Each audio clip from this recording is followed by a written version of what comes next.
साथियों, आपका बहुत बहुत स्वागत है हमारे एकमात्र भरोसेमंद यूट्यूब चैनल पर। आज आपको ईपीएस और ईपीएफओ के बारे में बताने जा रहा हूं। ईपीएफ से निकल कर आ रही है बेहद बड़ी अपडेट। चलते हैं अपडेट की तरफ। ईपीएफ पेंशन हाइक, खुशखबरी, पेंशन में होगी 8,500 की बढ़ोतरी। देश के प्राइवेट सेक्टर में काम करने वाले लाखों कर्मचारियों के लिए अच्छी खबर है। सुप्रीम कोर्ट के फैसले से कर्मचारियों की पेंशन में कम से कम 8,500 रुपये की बढ़त की जा सकती है। जाने सुप्रीम कोर्ट के इस फैसले से इन केंद्रीय कर्मचारियों के वेतन में कितने रुपए का होगा इजाफा।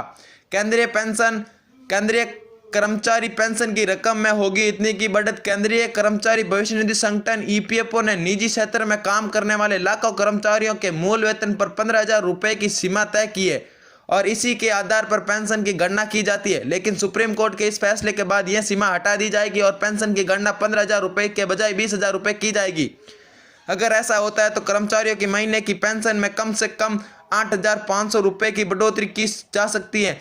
ईपीएफ पेंशन हाइक है ये नया नियम। ईपीएफओ ने 15,000 रुपये की सीमा तय की। अगर किसी कर्मचारी की सैलरी 15,000 रुपये से ज़्यादा है तो भी सैलरी पर पीएफ की गणना 15,000 रुपये की जाएगी। अगर किसी कर्मचारी का मूल वेतन 50,000 रुपये है और वह 50,000 रुपये पर ही अपनी पेंशन की गणना करना चाहता है तो वह ऐसा नहीं कर सकता। इसका कारण यह है कि ईपीएफओ से 15,000 रुपये की सीमा है। वेतन सीमा प्राप्त करने पर बढ़ेगी पेंशन। इस मामले को लेकर सुप्रीम कोर्ट में सुनवाई चल रही है। अगर सुप्रीम कोर्ट वेतन सीमा को हटा देता है तो पीएफ की गणना उच्चतम स्तर पर की जा सकती है।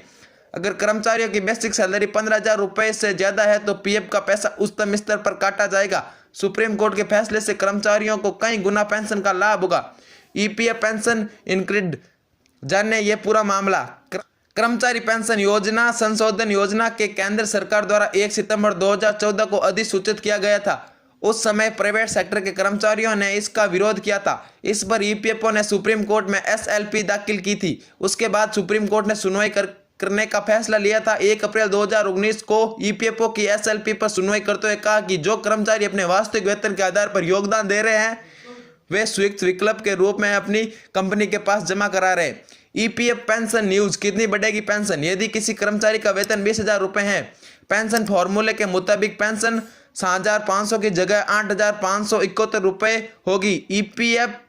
ईपीएस कैलकुलेशन फॉर्मूला बराबर मंथली फॉर्मूला बराबर पेंशन लेबल सैलरी गुणा ईपीएस कंट्रीब्यूशन तय किया जा सकता है। यानी पेंशन में 300% की सीधी बढ़ोतरी हो सकती है। ईपीएफओ की पेंशन स्कीम ईपीएस की शुरुआत 1995 में हुई थी। ईपीएफओ के मुताबिक अगर नौकरी करते समय किसी कर्मचारी की मृत्यु हो जाती है तो ऐसी दशा में जो उम्मीदवार अपने परिवार का अकेला कमाने वाला है, उनके माता पिता उस पर आश्रित हैं, तो उस मामले में ईपीएस 95 नियम के तहत आजीवन पेंशन मिलती है। हालांकि इसमें उम्मीदवारों की कम से कम 10 साल की नौकरी पूरी हो चुकी हो। इसके साथ ही अगर कर्मचारी नौकरी के दौरान किसी बीमारी के चलते शारीरिक रूप से अक्षम हो जाता है तो उस दशा में उन कर्मचारियों को भी आजीवन पेंशन का लाभ मिलेगा। नमस्कार दोस्तों, ऐसी अपडेट चाहिए तो चैनल को सब्सक्राइब करें और पास में लगी बेल आइकन को प्रेस करें। जय हिंद, जय भारत।